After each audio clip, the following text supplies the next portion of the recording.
My name is Alan Barker. I'm professor of medicine in respiratory medicine at Oregon Health and Science University, Portland, Oregon. I've been on the faculty and in clinical practice for 41 years. I am involved in clinical research, including rare lung diseases, most notably bronchiectasis.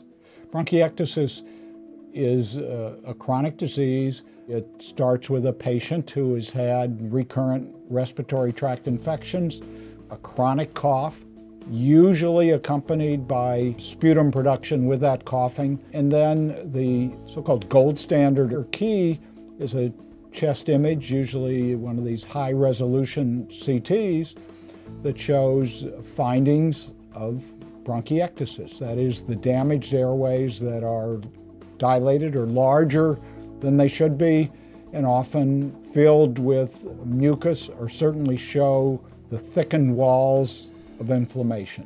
The HRCT has become such a good microscope into the small airways where this disease begins and evolves that it will be seen virtually all the time on an HRCT.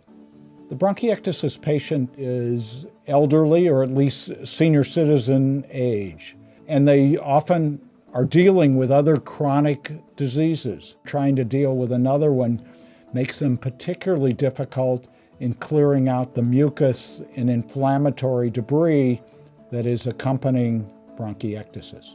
Secondarily, they have frequent setbacks, or as we call them, exacerbations. They end up in emergency departments on average of 2 to 3 times a year. They have hospitalizations anywhere from 1 to 4 to 5 times a year. These are often not short hospitalizations. In the United States, the COPD Foundation and other sources estimate that there's probably somewhere in the order of 20 to 24 million individuals affected by chronic obstructive pulmonary disease. In addition, we've learned over the past 5 to 8 years that they probably have bronchiectasis, as defined by this gold standard test of the HRCT. We're using this chest imaging tool more and more in our COPD population. And as we do more of these studies, we're finding that as many as 20 to 25% of a large COPD population have bronchiectasis. But management should be able and is able to make lives more comfortable for these people. The vicious cycle of infection, inflammation, reduced host defense is part of the issue why this is a chronic disease.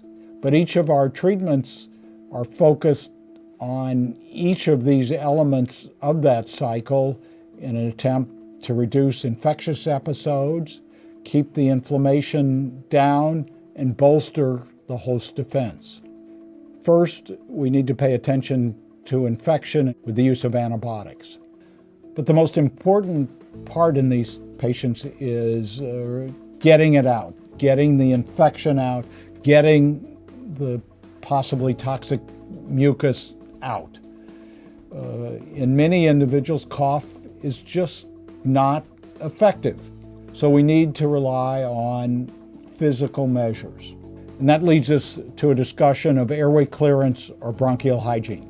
We have a variety of techniques that have been used, and the direction has evolved through the years. Some patients find more effective the so-called high-frequency chest wall oscillatory devices, of which there's 2 main modalities.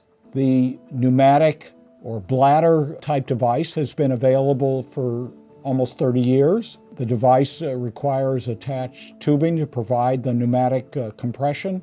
It involves a vest that usually needs assistance to be applied, and it needs, of course, electricity to power the device. And I would say, fortunately, the field has improved vastly. There is a second device available that operates on a very different principle. It operates on a mechanical oscillatory technique. Advantages include its portability. A patient can be and is encouraged to be more mobile.